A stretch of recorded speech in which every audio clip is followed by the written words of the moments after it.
Halo Pak Heri dan teman-teman semua. Kami dari kelompok 1 hari ini akan mempresentasikan PSAK 65 tentang laporan keuangan konsolidasi. Anggota kami dengan saya sendiri yaitu Mina Amelia dengan NIM 2022-50312 dan teman-teman saya. Halo, saya Hendriawan Santosa dengan NIM 2021-50191. Nama saya Resya Alkaroma dengan NIM 2022-50300. Perkenalkan, nama saya Firly Aulia dengan NIM 2022-50305. Perkenalkan, nama saya Felix Hendra dengan NIM 2022-50339. Oke, sekarang kita akan masuk ke dalam pembahasan untuk PSAK 65 yang dimulai dari bagian pendahuluan. Pernyataan ini bertujuan untuk menetapkan prinsip penyusutan dan penyajian laporan keuangan konsolidasian ketika entitas mengendalikan satu atau lebih entitas lain. Kemudian untuk pencapaian tujuan, untuk mencapai tujuan pada paragraf nomor 1 tersebut, pernyataan ini mensyaratkan entitas yang mengendalikan entitas lain, kemudian mendefinisikan prinsip pengendalian, kemudian menetapkan bagaimana cara menerapkan prinsip pengendalian, kemudian persyaratan akuntansi untuk penyusunan laporan keuangan, kemudian mendefinisikan entitas investasi dan menetapkan pengecualian. Oke, selanjutnya, pernyataan ini tidak berhubungan dengan persyaratan akuntansi untuk kombinasi bisnis dan dampaknya dalam konsolidasi, termasuk goodwill yang timbul. Kemudian untuk ruang lingkup, entitas yang merupakan entitas induk penyajikan laporan keuangan konsolidasian. Pernyataan ini berlaku untuk seluruh entitas. Nah, investor yang mengendalikan investi ketika investor terekspos atau memiliki hak atas imbal hasil variabel keterlibatannya dengan investi dan memiliki kemampuan mempengaruhi imbal hasil tersebut melalui kekuasaannya atas investi. Nah, dengan demikian, investor mengendalikan investi jika dan hanya jika investor memiliki seluruh hal berikut ini. Yang pertama, kekuasaan atas investi, kemudian eksposur atau hak atas imbal hasil dari variabel keterlibatannya, kemudian kemampuan untuk menggunakan kekuasaannya untuk mempengaruhi jumlah imbal hasil. Nah, investor mempertimbangkan seluruh fakta dan keadaan ketika menilai apakah investor mengendalikan investi. Kemudian dua atau lebih investor secara kolektif mengendalikan investi ketika mereka harus bertindak secara bersama-sama untuk mengarahkan aktivitas relevan.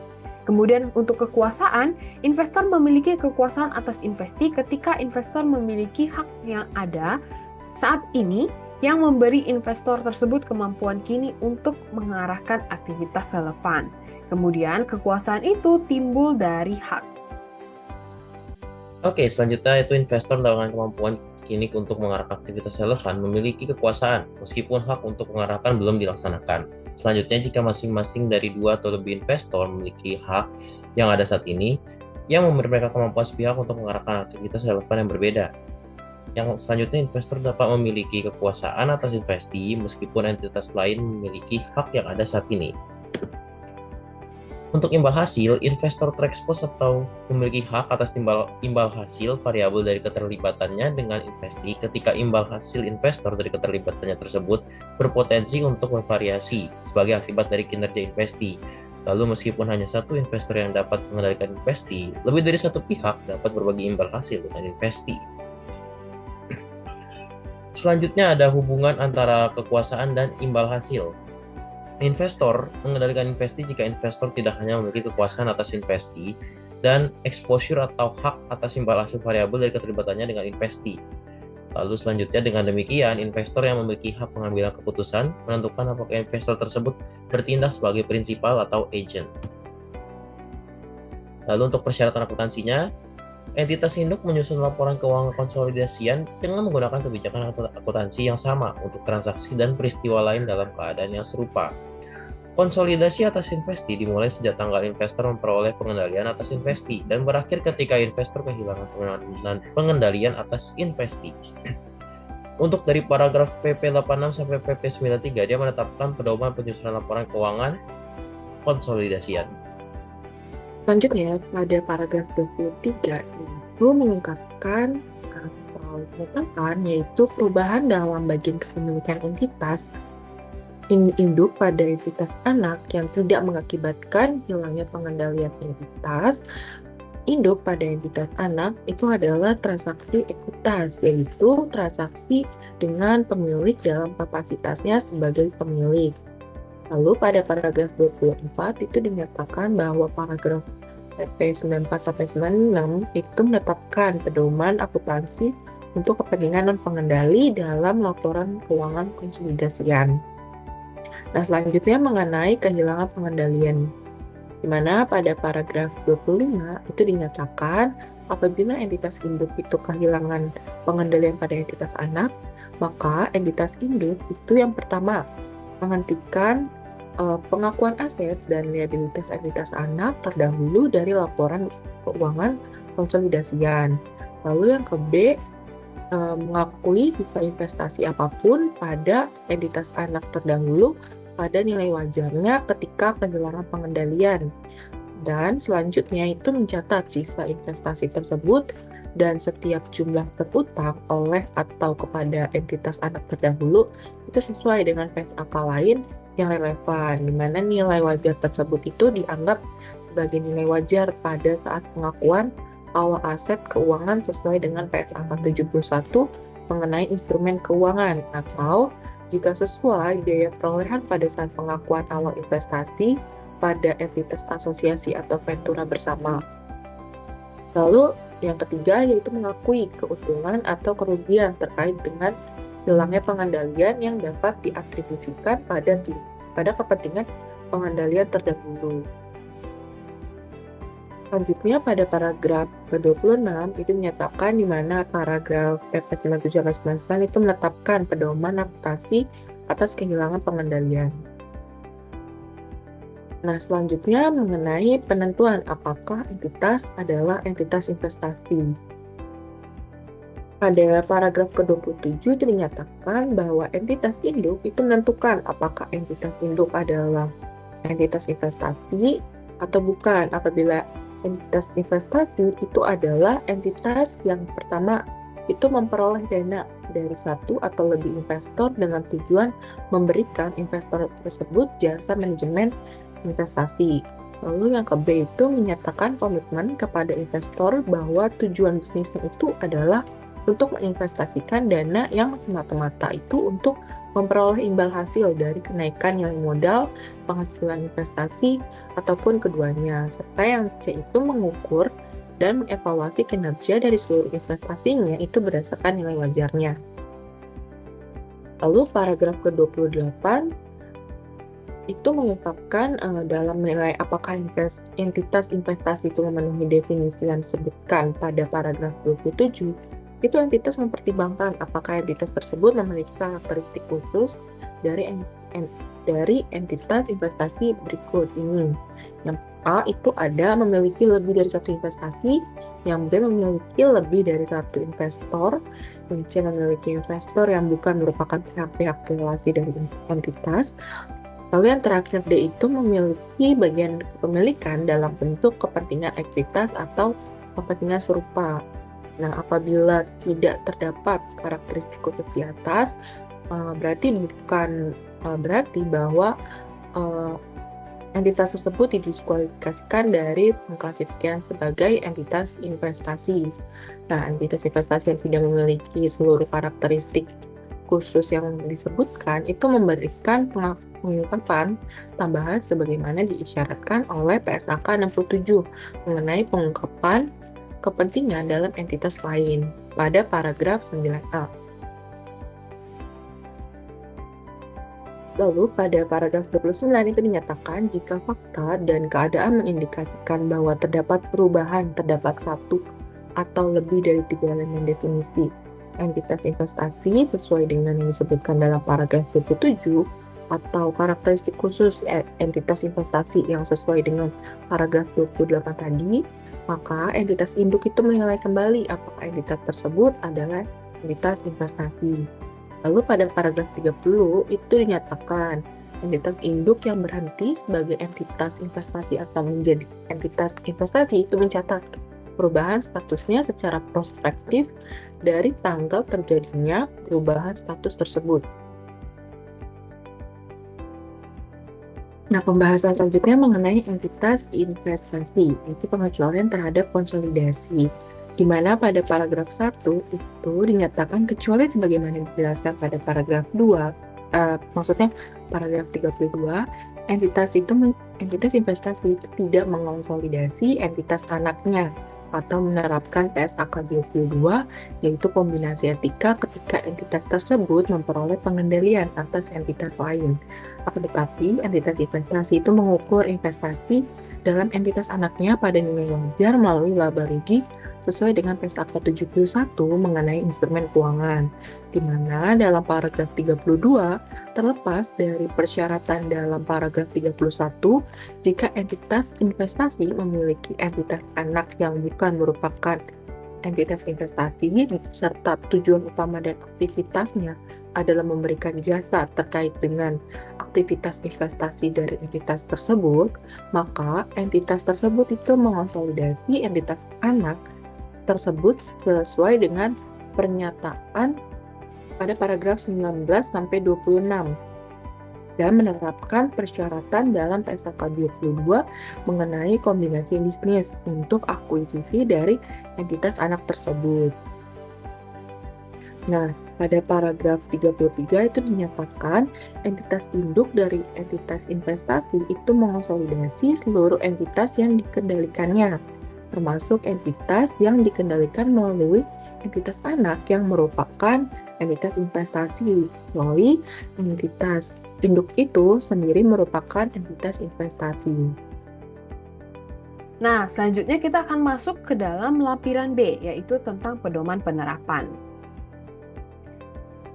Nomor 1, contoh-contoh dalam lampiran ini menggambarkan situasi hipotesis. Walaupun beberapa aspek dari contoh mungkin terjadi dalam pola fakta aktual, seluruh fakta dan kejadian dari pola fakta tertentu perlu dievaluasi ketika menerapkan PSAK nomor 65. Nah, untuk bagian 2, untuk menentukan apakah investor mengendalikan investi, investor menilai apakah investor tersebut memiliki seluruh hal sebagai berikut. Yang pertama, kekuasaan atas investi, exposure atau hak atas imbal hasil, kemudian kemampuan untuk menggunakan kekuasaannya. Kemudian yang ketiga, mempertimbangkan dari faktor-faktor sebagai berikut dapat membantu dalam penentuan apakah investor mengendalikan investi. Yang pertama, tujuan dan desain investi. Kemudian aktivitas apa yang merupakan aktivitas relevan investi. Kemudian apakah investor memberikan kemampuan atas haknya. Kemudian apakah investor terekspos atau memiliki hak atas imbal hasil variabel.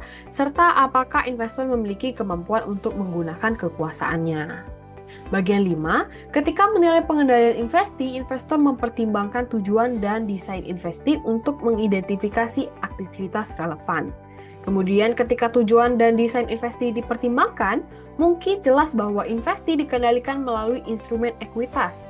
Investi mungkin didesain sehingga hak suara bukan merupakan faktor dominan.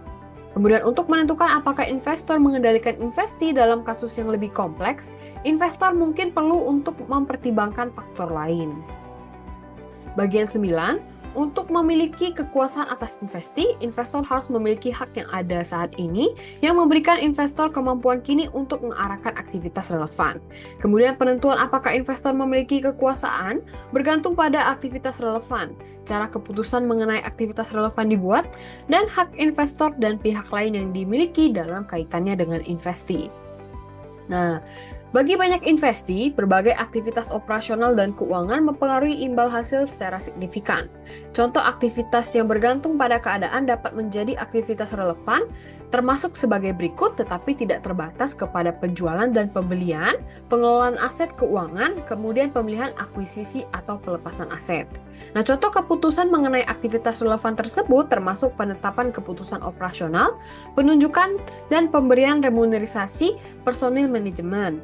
Kemudian dalam beberapa situasi, aktivitas sebelum dan sesudah timbulnya serangkaian keadaan atau peristiwa tertentu yang terjadi mungkin merupakan aktivitas relevan. Nah, selanjutnya kita akan membahas tentang hak yang memberikan investor, di mana kekuasaan itu lagi-lagi timbul dari hak. Kemudian contoh dari hak yang dapat memberikan kekuasaan kepada investor, baik secara individual atau dalam kombinasi. Kemudian hak suara atau hak serupa akan memberikan kekuasaan kepada investor, baik secara individual atau dalam kombinasi dengan pengaturan lain. Kemudian bagian 17, ketika hak suara tidak memberikan dampak signifikan pada imbal hasil investasi, investor perlu menilai pengaturan kontraktual. Kemudian dalam beberapa keadaan tertentu, mungkin akan sulit untuk menentukan apakah hak investor cukup memberi investor tersebut kekuasaan atas investasi. Kemudian kadangkala terdapat indikasi bahwa investor memiliki hubungan khusus dengan investasi. Nah, semakin besar eksposur atau hak investor, maka semakin besar insentif investor. Kemudian ketika faktor sebagaimana dijelaskan, dipertimbangkan bersama dengan hak investor, bobot yang lebih besar akan diberikan pada bukti kekuasaan. Nah, dalam menilai apakah investor memiliki kekuasaan yang termasuk dalam hak substantif, investor hanya mempertimbangkan hak substantif yang terkait dengan investasi. Kemudian penentuan apakah hak tersebut bersifat substantif memerlukan pertimbangan dengan memperhitungkan seluruh fakta dan keadaan. Nah, hak substantif yang dapat dilaksanakan oleh pihak lain dapat mencegah investor mensyaratkan pemiliknya untuk memiliki kemampuan mengajukan keputusan. Selanjutnya kita menuju ke hak protektif. Pada PP 26 berbunyi, dalam mengevaluasi apakah suatu hak dapat memberikan investor kekuasaan atas investasi, investor menilai apakah haknya dan hak yang dimiliki oleh pihak lain merupakan hak protektif. Hak protektif terkait dengan perubahan fundamental terhadap aktivitas investasi atau diterapkan dalam keadaan khusus, akan tetapi tidak seluruh hak yang diterapkan dalam keadaan khusus atau peristiwa kontingensi adalah protektif. PP 27 berbunyi karena hak protektif didesain untuk melindungi kepentingan pemiliknya tanpa memberikan kekuasaan atas investasi yang terkait dengan hak tersebut. Maka investor yang hanya memiliki hak protektif tidak dapat memiliki kekuasaan atau tidak dapat mencegah pihak lain memiliki kekuasaan atas investasi. PP 28 berbunyi ada contoh hak protektif termasuk tapi tidak terbatas pada pertama, hak memberi pinjaman untuk membatasi peminjaman dalam melakukan aktivitas yang dapat secara signifikan mengubah resiko kredit peminjam yang dapat menyebabkan kerugian pemberi pinjaman. Yang kedua, hak pemilik kepentingan non-pengendali dalam investasi untuk menyetujui pengeluaran modal lebih besar dari yang diperlukan dalam kegiatan usaha normal atau untuk menyetujui penerbitan instrumen ekuitas atau utang. Yang ketiga, ada hak memberi pinjaman untuk mengambil alih aset dari peminjam jika peminjam gagal memenuhi ketentuan spesifik pembayaran kembali utang. Lalu ada waralaba. Pada PP 29 berbunyi, perjanjian waralaba dengan investasi bertindak sebagai waralaba. PP 30 berbunyi, umumnya hak pemilik waralaba tidak membatasi kemampuan pihak lain untuk membuat keputusan yang memiliki pengaruh signifikan terhadap imbal hasil waralaba. PP 31 berbunyi, perlu untuk dibedakan antara memiliki kemampuan kini untuk membuat keputusan yang secara signifikan mempengaruhi imbal hasil waralaba dan memiliki kemampuan untuk membuat keputusan yang melindungi merek waralaba. PP 32 berbunyi dengan melakukan perjanjian waralaba, pewaralaba telah membuat keputusan sepihak untuk mengoperasikan usahanya sesuai dengan persyaratan dalam perjanjian waralaba. PP 33 berbunyi pengendalian atas keputusan fundamental tersebut sebagai bentuk hukum pewaralaba dan struktur pendanaannya dapat ditentukan oleh pihak lain selain pemilik pewaralaba dan berpengaruh signifikan terhadap imbal hasil pewaralaba. PP 34 berbunyi, yaitu mengenai hak suara. Seringkali investor memiliki kemampuan kini melalui hak suara atau hak serupa untuk mengarahkan aktivitas relevan. Investor mempertimbangkan persyaratan dalam bagian ini, aktivitas relevan investasi diarahkan melalui hak suara. Selanjutnya ada kekuasaan dengan hak suara mayoritas.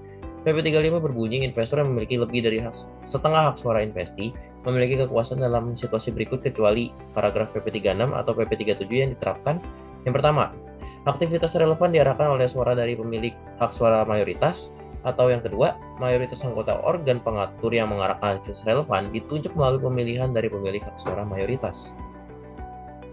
Ada hak suara mayoritas tapi tanpa kekuasaan. Pada PP 36 berbunyi, bagi investor yang memiliki lebih dari setengah hak suara investasi, untuk memiliki kekuasaan atas investasi, hak suara investor harus substantif, sesuai dengan paragraf PP 22 sampai PP 25, dan harus memberikan investor kemampuan kini untuk mengarahkan aktivitas relevan yang seringkali akan terjadi melalui penentuan kebijakan operasional dan keuangan.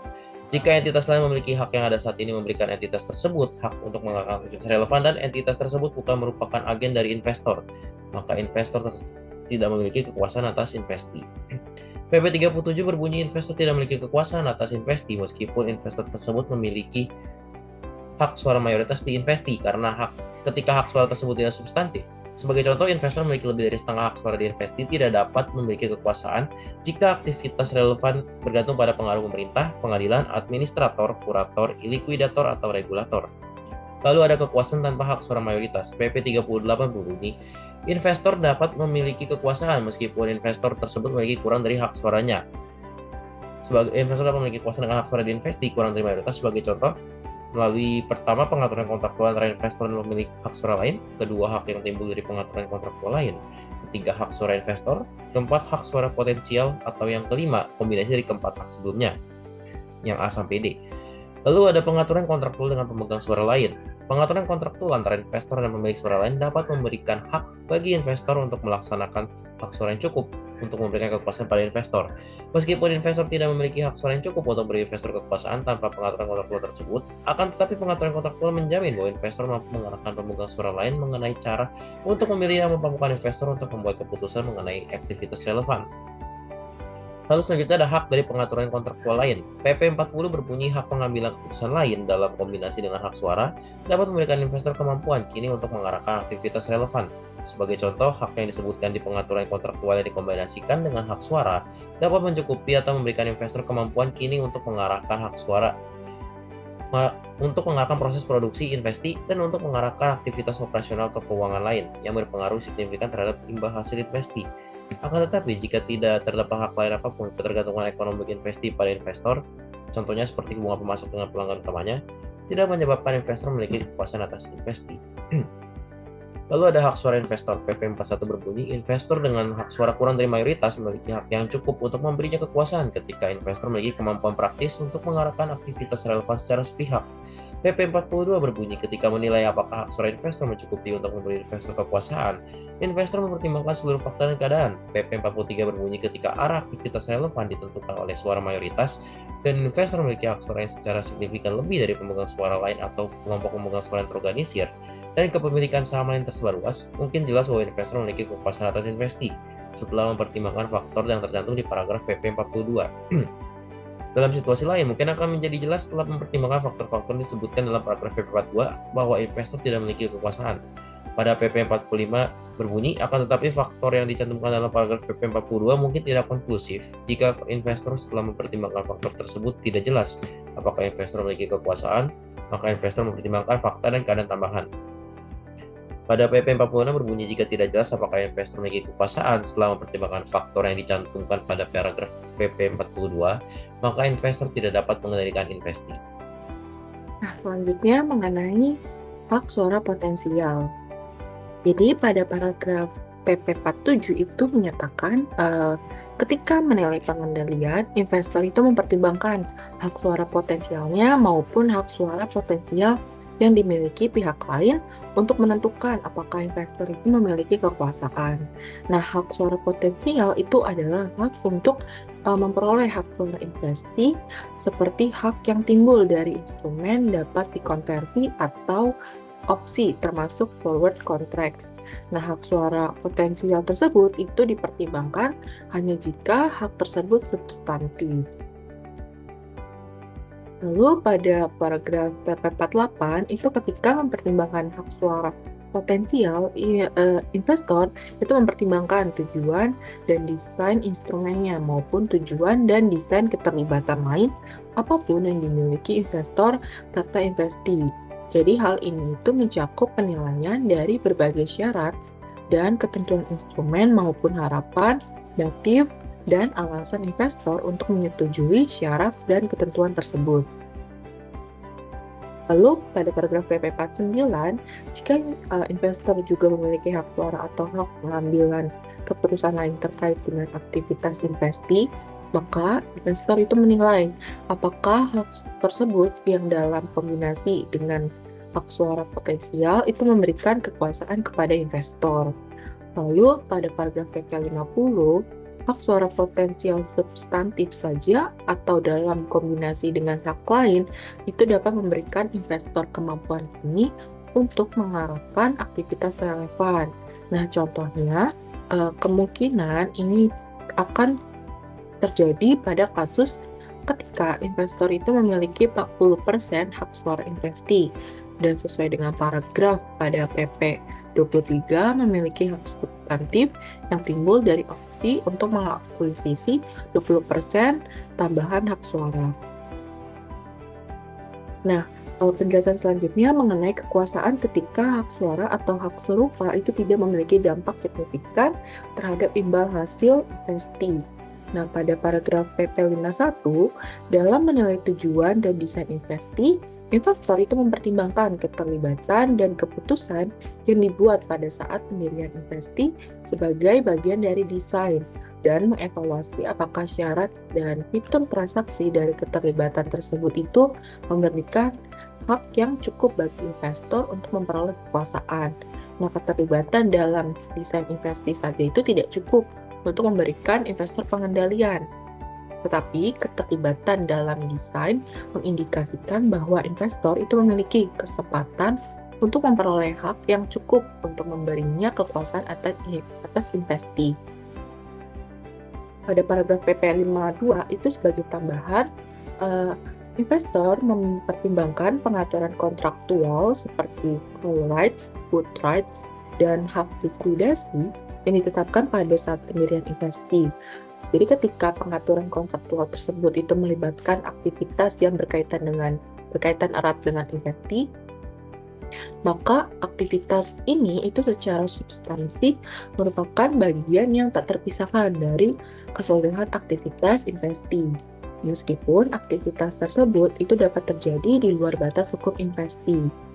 Maka dari itu, hak pengambilan keputusan secara eksplisit atau implisit yang melekat pada peraturan kontraktual yang berkaitan erat dengan investasi itu perlu dipertimbangkan sebagai aktivitas relevan dalam penentuan kekuasaan atas investasi.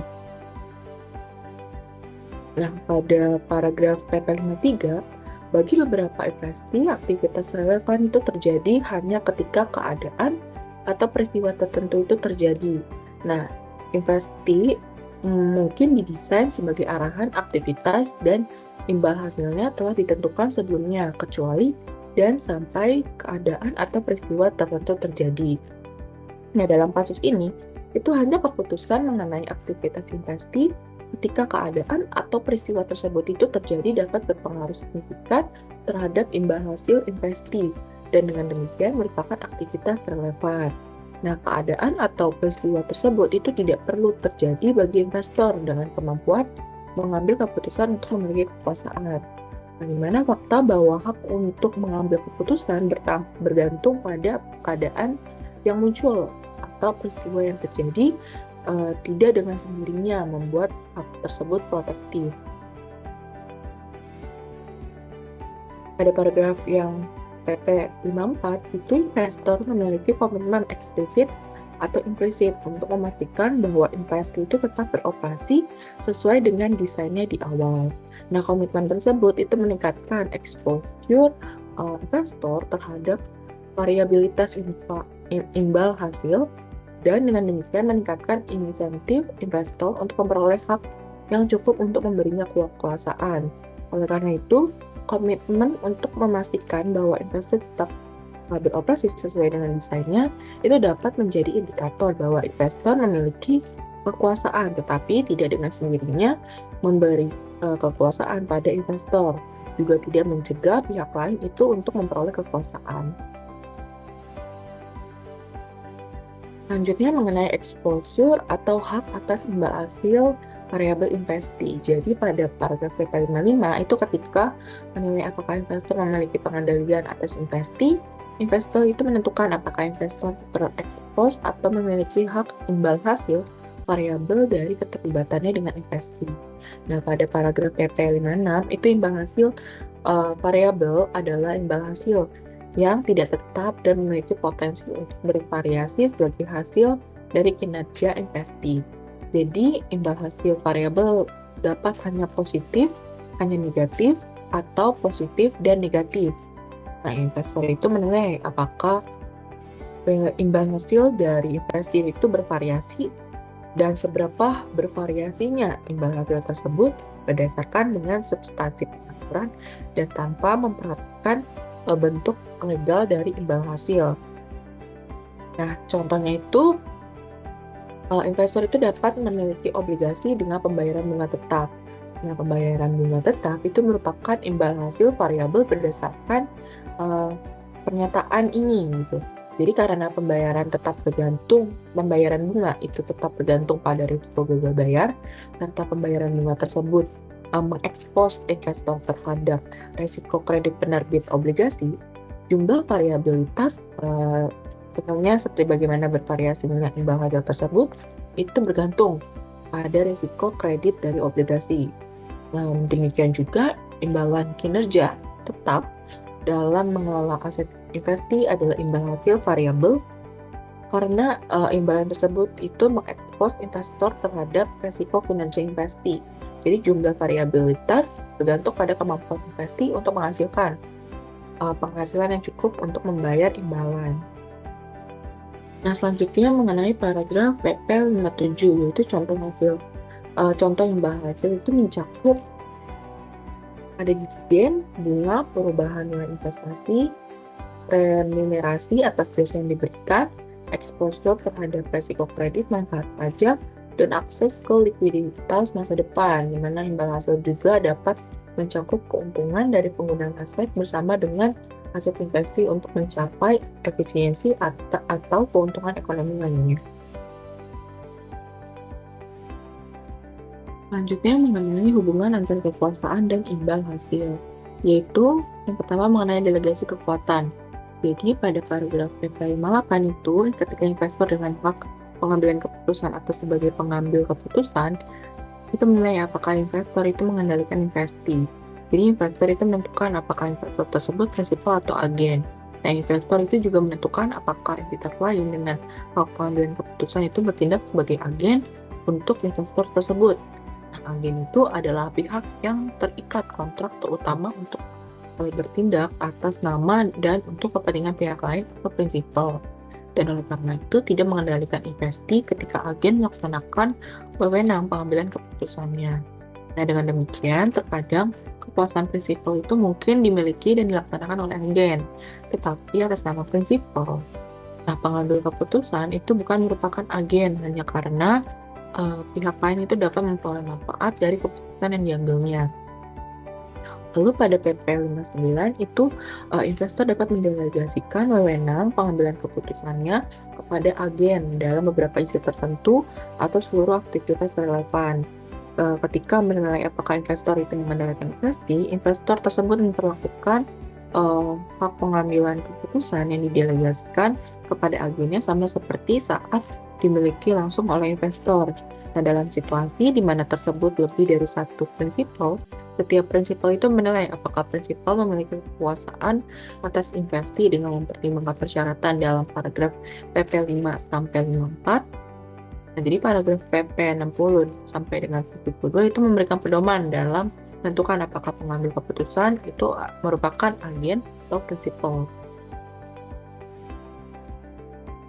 Nah, pada paragraf PP 60 itu pengambil keputusan itu mempertimbangkan secara keseluruhan hubungan antara dirinya, investasi yang dikembangkannya, serta pihak lain yang terlibat dengan investasi.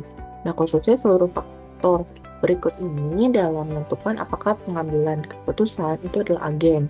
Nah, yang pertama ruang lingkup wewenang pengambilan keputusan atas investasi, lalu hak yang dimiliki pihak lain, remunerasi yang menjadi haknya sesuai dengan perjanjian remunerasi, exposure pengambil keputusan terhadap variabilitas imbal hasil yang berasal dari kepentingan lain yang dimilikinya dalam investasi. Nah, di mana pembobotan yang berbeda itu diterapkan untuk setiap faktor berdasarkan fakta serta keadaan tertentu. Pada PP 61 itu penentuan apakah pengambil keputusan adalah agen mensyaratkan adanya evaluasi atas seluruh faktor yang dicantumkan dalam paragraf PP 60, kecuali jika suatu pihak tunggal atau single party itu memiliki hak substantif untuk membebas-tugaskan pengambil keputusan tersebut atau hak pencabutan dan dapat membebas-tugaskan pengambil keputusan tersebut tanpa sebab. Nah, selanjutnya mengenai ruang lingkup wewenang pengambilan keputusan. Pada paragraf PP 62 itu ruang lingkup wewenang pengambilan keputusan yang dimiliki pengambil keputusan itu dievaluasi dengan mempertimbangkan yang pertama aktivitas yang diizinkan sesuai dengan perjanjian pengambilan keputusan serta ditetapkan oleh hukum serta diskresi yang dimiliki pengambil keputusan ketika mengambil keputusan mengenai aktivitas tersebut. Lalu pada paragraf PP 63 itu mengambil keputusan itu mempertimbangkan tujuan serta desain investasi, risiko di mana investasi didesain untuk terekspos, risiko yang didesain untuk diteruskan kepada pihak yang terlibat, dan tingkat keterlibatan yang dimiliki pengambil keputusan dalam desain investasi. Lalu selanjutnya mengenai hak yang dimiliki oleh pihak lain. Jadi pada paragraf PP 64 itu hak substantif yang dimiliki oleh pihak lain itu dapat memengaruhi kemampuan pengambil keputusan untuk mengarahkan aktivitas relevan investasi. Hak pencabutan substantif atau hak lain itu menunjukkan bahwa pengambil keputusan itu merupakan agen. Lalu pada paragraf 65, ketika suatu pihak tunggal memiliki hak pencabutan substantif dan dapat membebas-tugaskan pengambil keputusan tanpa sebab, maka hal ini nanti cukup untuk menyimpulkan bahwa pengambil keputusan itu merupakan agen. Nah, jika lebih dari satu pihak memiliki hak serupa dan tidak ada pihak yang secara individual mampu membebas-tugaskan pengambilan keputusan tanpa persetujuan dari pihak lain, maka hak tersebut saja tidak meyakinkan dalam menentukan bahwa pengambil keputusan itu bertindak terutama atas nama dan untuk kepentingan pihak lain. Nah, sebagai tambahan, semakin banyak pihak yang disyaratkan untuk bertindak bersama dalam melaksanakan hak membebas-tugaskan pengambil keputusan, dan semakin besar jumlah dari dan variabilitas terkait dengan kepentingan ekonomi lain dari pengambil keputusan, maka semakin kecil bobot yang ditempatkan atas faktor tersebut. Nah, pada paragraf PP 66, itu hak substantif yang dimiliki pihak lain yang membatasi diskresi pengambil keputusan itu dipertimbangkan dengan cara yang serupa dengan hak pencabutan ketika mengevaluasi apakah pengambil keputusan adalah agen. Nah, contohnya, pengambil keputusan yang disyaratkan untuk memperoleh persetujuan dari sejumlah kecil pihak lain. Pihak lain atas tindakannya umumnya itu adalah agen. Nah, pada paragraf PP 67 itu pertimbangan atas hak yang dimiliki pihak lain itu mencakup penilaian dari hak apapun yang dapat dilaksanakan oleh Dewan Komisaris Investasi atau organ pengatur lain, dan pengaruhnya pada wewenang pengambilan keputusan. Sekarang kita masuk ke remunerasi. Jadi dalam PP 68 ini semakin besar jumlah dan variabilitas yang terkait dengan remunerasi pengambil keputusan dibandingkan dengan imbal hasil yang diharapkan dari aktivitas investasi. Dalam PP 69, semakin dalam menentukan apakah pengambilan keputusan adalah prinsipal atau agen, pengambil keputusan ini dapat memenuhi kondisi syarat tertentu. Yang pertama, A. Remunerasi pengambilan keputusan sepadan dengan jasa yang diberikan. Yang B. Perjanjian remunerasi hanya mencakup persyaratan kondisi atau jumlah yang biasanya ada dalam pengaturan untuk jasa atau tingkat ahli yang serupa. Dalam PP 70, pengambilan keputusan tidak dapat menjadi agen kecuali dalam kondisi beberapa yang dijelaskan dalam paragraf PP 69, A dan B-nya terpenuhi. Akan tapi hanya memenuhi kondisi syarat saja itu tidak cukup untuk memenuhi atau menyimpulkan bahwa pengambilan keputusan itu adalah agen. Dalam PP 71, pengambilan keputusan yang tidak memiliki kepentingan lain di investasi, contohnya investasi dalam investasi atau memberikan jaminan yang berkenaan dengan kinerja investasi, mempertimbangkan exposure terhadap variabilitas imbal hasil dari kepemilikan tersebut dalam menilai apakah pengambilan keputusan adalah agen. Dalam PP 72, dalam mengevaluasi exposure terhadap variabilitas imbal hasil yang berasal dari kepentingan lain dalam investasi, dia dapat mempertimbangkan beberapa hal berikut. Yang pertama, semakin besar jumlah dari dan variabilitas yang terkait kepentingan ekonomi dengan mempertimbangkan remunerasi dan kepentingan lain secara gabungan. Yang B, apakah exposure terhadap variabilitas imbal hasil berbeda dari exposure investor lain. Dalam PP 73, ketika menilai pengendalian, investor mempertimbangkan hubungan dengan pihak lain, apakah pihak lain tersebut bertindak atas nama investor. Dalam PP 47, hubungan yang tersebut tidak melibatkan pengaturan kontraktual. Jadi suatu pihak merupakan agen de facto ketika investor memiliki atau pihak yang mengarahkan ke aktivitas investor memiliki kemampuan untuk mengarahkan pihak untuk bertindak. Dalam PP 75, berikut ini adalah contoh dari pihak lain yang bersifat hubungannya dapat bertindak sebagai agen faktor untuk investor. Yang A, pihak berelasi dari investor.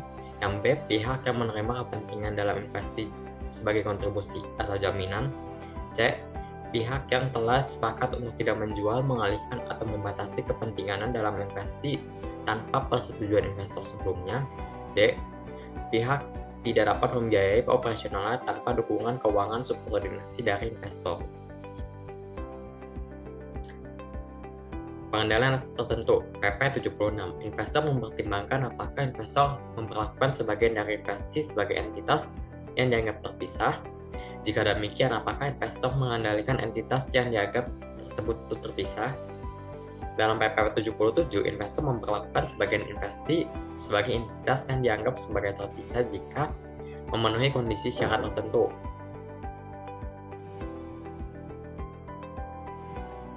Dalam PP 78, ketika kondisi dalam paragraf 77 terpenuhi, investor dapat mengidentifikasi aktivitas yang secara signifikan mempengaruhi imbal hasil entitas yang dianggap terpisah tersebut dan bagaimana aktivitas tersebut diarahkan untuk menilai apakah entitas dianggap terpisah tersebut memiliki kekuasaan atas bagian investasi tersebut. Dalam 79, jika investor mengendalikan entitas yang dianggap terpisah tersebut, maka investor mengkonsolidasikan bagian investasi tersebut. Penilaian yang keberlanjutan dalam PP 80, investor menilai kembali apakah investasi jika fakta dan keadaan mengidentifikasi bahwa terdapat perubahan satu atau lebih dari 3 elemen pengendalian. Dalam PP 81, jika terdapat perubahan dalam bagaimana kekuasaan dari atas investasi dapat dilaksanakan, maka perubahan tersebut harus tercerminkan dalam investor menilai kembali kekuasaan atas investasi. Dalam PP 82, suatu peristiwa dapat mengakibatkan investor mendapatkan atau kehilangan investor dapat memperoleh kekuasaan atas investasi karena hak pemegang keputusan yang dimiliki pihak lain. Dalam PP 83, investor juga mempertimbangkan perubahan yang mempengaruhi exposure atau haknya atas imbal hasil variabel yang berasal dari keterlibatannya dengan investasi. Penentuan apakah entitas adalah investasi. Yang PP 80A menjelaskan bahwa entitas mempertimbangkan seluruh fakta dan keadaan ketika memulai apakah entitas adalah entitas investasi termasuk tujuan dan desainnya.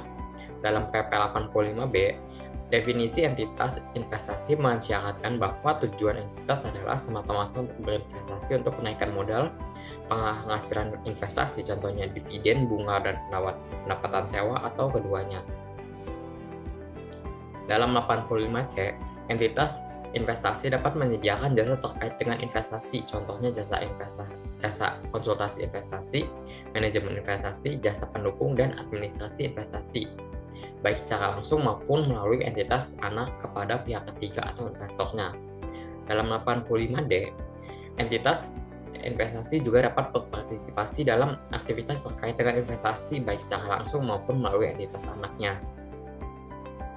Dalam 85E, jika entitas investasi memiliki anak yang bukan merupakan entitas investasi dan tujuannya untuk investasi, adalah memberikan jasa atau terkait dengan investasi. Strategi pengakhirannya, dalam 85F, rencana investasi, entitas juga memberikan bukti mengenai tujuan bisnisnya. Dalam 85D, strategi pengakhiran dapat bervariasi berdasarkan jenis investasinya. Contohnya, untuk jenis investasi private equity securities meliputi penawaran umum, penempatan langsung atau private placement, dan lain-lainnya. Dalam 85F, entitas investasi mungkin memiliki investasi dalam entitas investasi lainnya.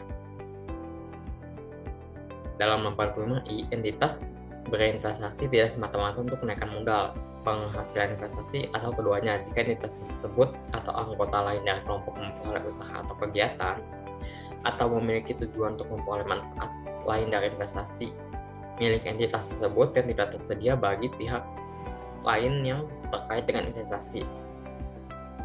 PP 85J, entitas investasi mungkin memiliki strategi untuk berinvestasi dalam lebih dari satu investasi pada industri, pasar, atau wilayah geografis yang sama dalam jangka waktu untuk memperoleh manfaat dan sinergi untuk menaikkan nilai modal. Dalam pengukuran nilai wajar, PP 85K, elemen penting dari definisi entitas investasi adalah bahwa entitas tersebut mengukur dan mengevaluasi seluruh investasinya berdasarkan nilai wajar, karena penggunaan nilai wajar menghasilkan informasi yang lebih relevan. Dalam PP 85L, dalam rangka memenuhi persyaratan pada paragraf PP 85K, yang A, memilih untuk mencatat setiap properti investasi menggunakan model nilai wajar dalam PSAK 13. Properti investasi memilih pengecualian dari penerapan metode ekuitas dalam PSAK 15, investasi pada entitas, asosiasi, dan sebagainya. Dalam 85M, entitas investasi dapat memiliki beberapa aset non-investasi seperti properti kantor pusat dan peralatan terkait, dan juga mungkin memiliki liabilitas keuangan.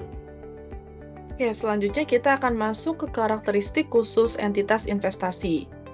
Jadi pada PP 85N dalam menentukan apakah entitas memenuhi definisi entitas investasi, entitas mempertimbangkan apakah entitas menampilkan salah satu dari karakteristik khusus tersebut. Kemudian, apabila lebih dari satu investasi. PP 85O itu entitas investasi biasanya memiliki beberapa investasi untuk mendiversifikasikan risiko dan memaksimalkan imbal hasilnya.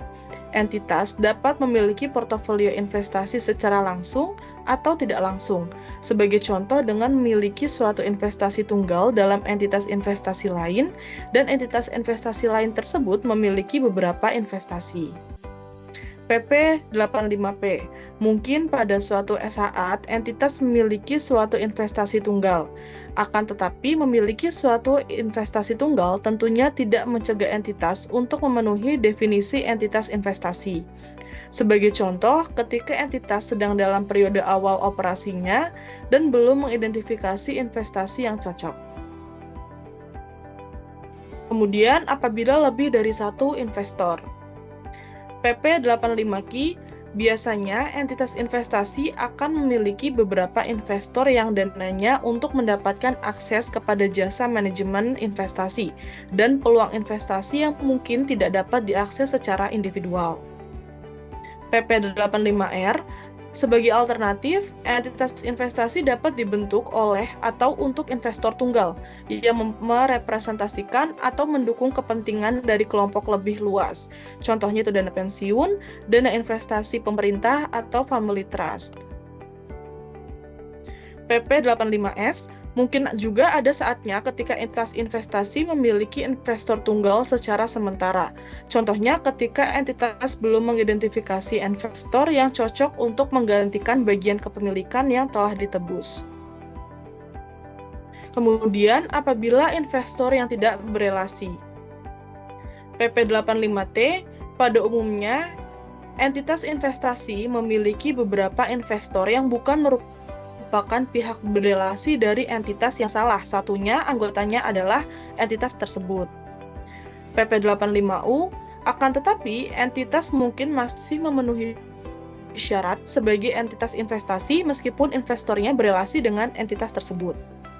Kemudian apabila bagian kepemilikan. PP 85V, entitas investasi biasanya adalah badan hukum yang terpisah. Bagian kepemilikan dalam entitas investasi biasanya dalam bentuk ekuitas atau kepentingan serupa yang mengatribusikan aset neto secara proporsional. PP 85W, selain itu, entitas yang memiliki bagian kepemilikan signifikan dalam bentuk utang mungkin masih memenuhi syarat sebagai entitas investasi. Selanjutnya kita akan masuk ke persyaratan akuntansi. Pada PP 87 berbunyi, jika anggota kelompok usaha menggunakan kebijakan akuntansi yang berbeda dengan yang digunakan dalam laporan keuangan konsolidasi untuk transaksi dan peristiwa dalam keadaan yang serupa, maka penyesuaian dilakukan untuk laporan keuangan kelompok usaha tersebut dalam penyusunan laporan keuangan konsolidasian guna memastikan keseragaman dengan kebijakan akuntansi kelompok usaha tersebut. Kemudian bagian pengukuran. Pada PP 88 itu menyatakan entitas memasukkan penghasilan dan beban entitas anak dalam laporan keuangan konsolidasian dari tanggal diperolehnya pengendalian sampai dengan tanggal ketika entitas kehilangan pengendalian atas entitas anak. Bagian hak suara potensial.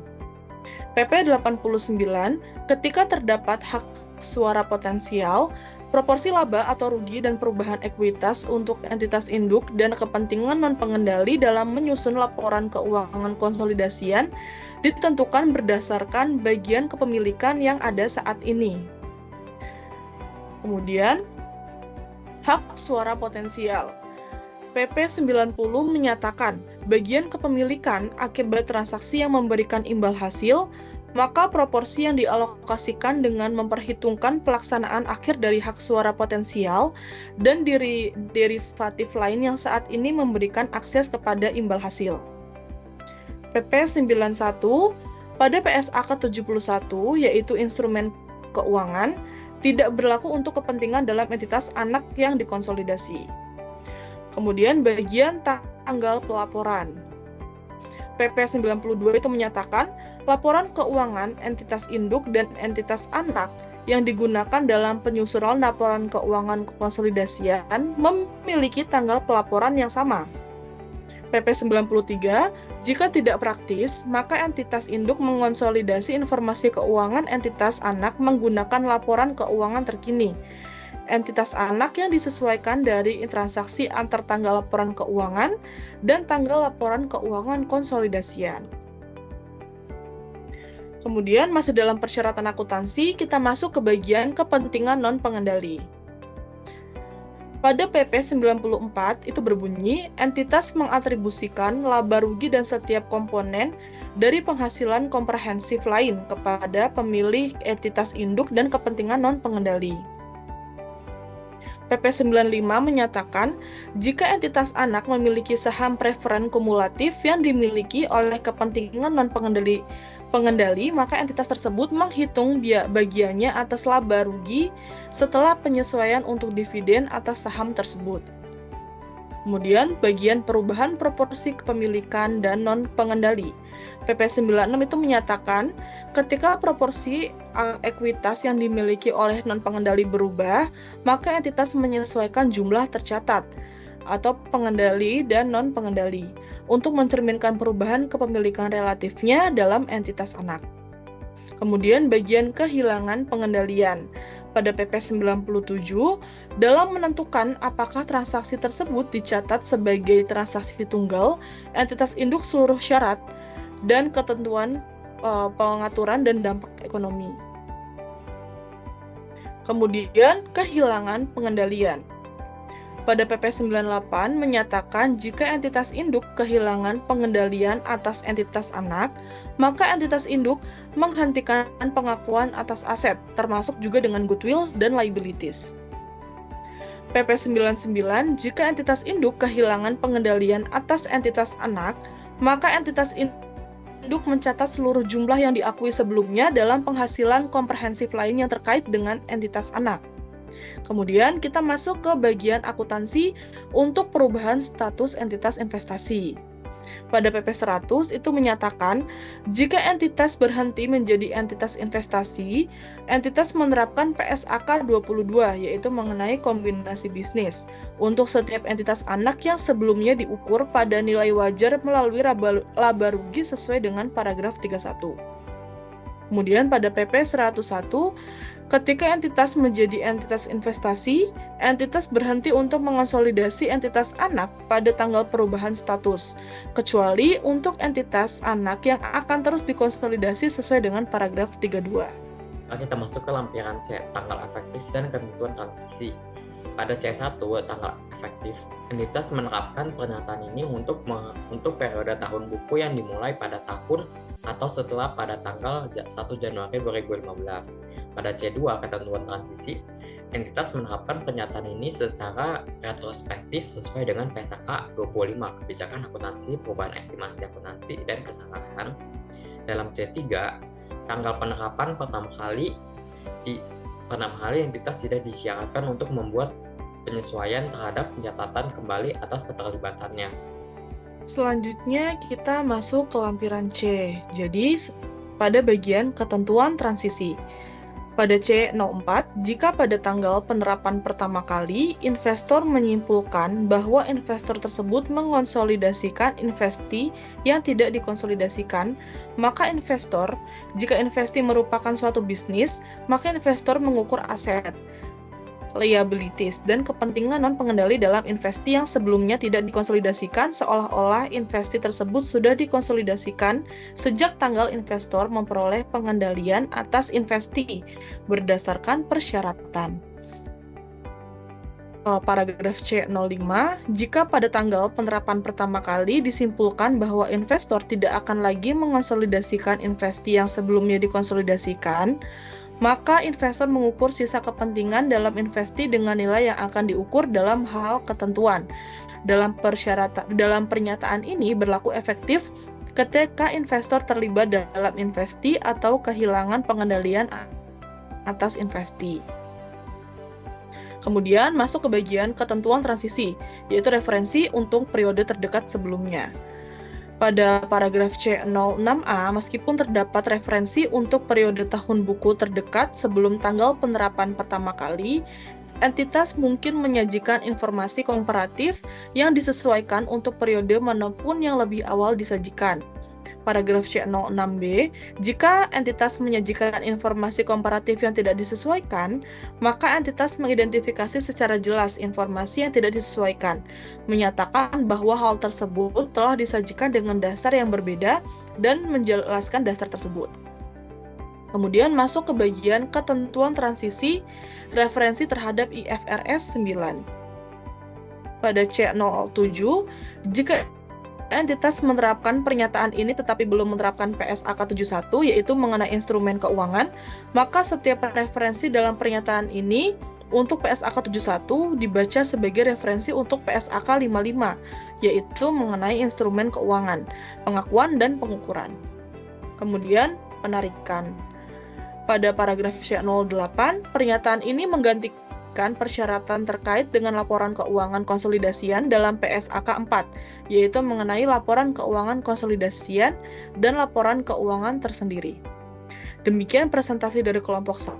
Apabila ada kekurangan atau kesalahan kata, kami mohon maaf. Terima kasih.